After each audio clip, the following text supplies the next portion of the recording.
बहुत समय पहले मालवा की राजधानी उज्जैनी भारत का सबसे समृद्ध राज्य था।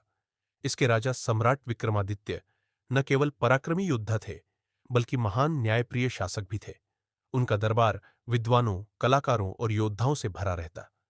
दरबार के 9 रत्न कालिदास, वराहमिहिर, धन्वंतरी, वररुचि, गट्टकरपर, क्षपणक, शंकु, वेताल भट्ट और वाराहमित्र विश्वविख्यात थे। विक्रमादित्य का राज्य कला, साहित्य और विज्ञान में स्वर्ण युग जी रहा था। लेकिन सुख के इन दिनों में भी काले बादल मंडरा रहे थे। पड़ोसी राज्य शक्तिशाली होते जा रहे थे और एक महान षड्यंत्र जन्म ले रहा था। एक रात महल के राजपुरोहित ने राजा को बताया कि महाराज, देवताओं की कृपा से उज्जैनी 100 वर्षों तक समृद्ध रहेगी, लेकिन उसके बाद एक अंधकारमय समय आएगा। राजा मुस्कुराए।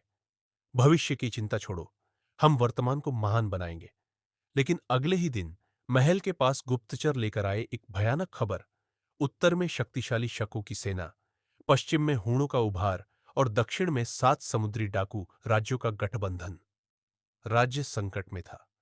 इसी बीच कांचीपुरम से आई राजकुमारी पद्मावती ने उज्जैनी दरबार में प्रवेश किया। वह न केवल अद्वितीय सुंदर थी, बल्कि असाधारण बुद्धिमान भी।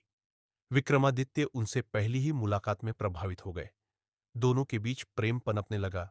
लेकिन पद्मावती के पिता ने एक शर्त रखा, अगर विक्रमादित्य हमें साबित कर दे कि वे सबसे महान योद्धा है, तभी विवाह संभव होगा।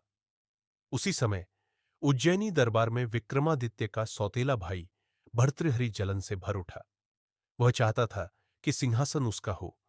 उसने गुप्त रूप से दुश्मन राज्यों से हाथ मिला लिया। महल में षड्यंत्रों का जाल फैल चुका था। रात के अंधेरे में जासूस, गुप्त संदेश, विश्वासघात और महल की रहस्यमयी सुरंगों में गुप्त मुलाकातें होने लगी। विक्रमादित्य जानते थे कि सिर्फ कूटनीति से कुछ नहीं होगा। उन्होंने 9 रत्नों को बुलाया और कहा, अब समय आ गया है जब उज्जैनी की तलवारें बोलेंगी। राज्य में हथियार बनाए जाने लगे, सेनाओं को प्रशिक्षित किया गया, जासूसी तंत्र फैलाया गया। युद्ध की गंध हवा में तैरने लगी। पहली जंग समुद्री डाकुओं के खिलाफ थी।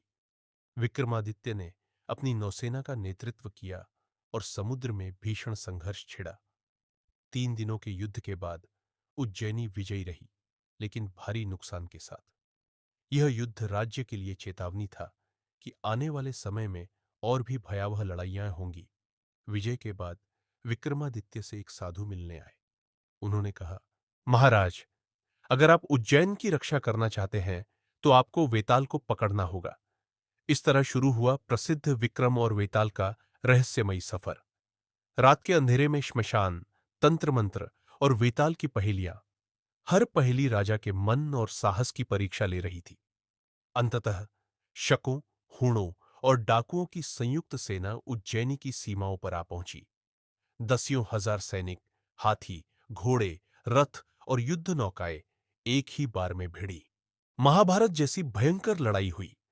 विक्रमादित्य ने अपनी तलवार से असंख्य शत्रुओं को परास्त किया, लेकिन युद्ध के बीच भर्तृहरि ने अपने ही भाई को धोखा दे दिया। विक्रमादित्य घायल हो गए, पर हार नहीं मानी। अंततः उज्जैनी विजयी रहा, लेकिन इस विजय की कीमत भारी थी। युद्ध के बाद विक्रमादित्य ने सिंहासन अपने सौतेले भाई भर्तृहरि को सौंप दिया। खुद सन्यासी बनकर वे हिमालय की ओर चले गए, लेकिन उनका नाम सदियों तक अमर रहा, विक्रम संवत के साथ।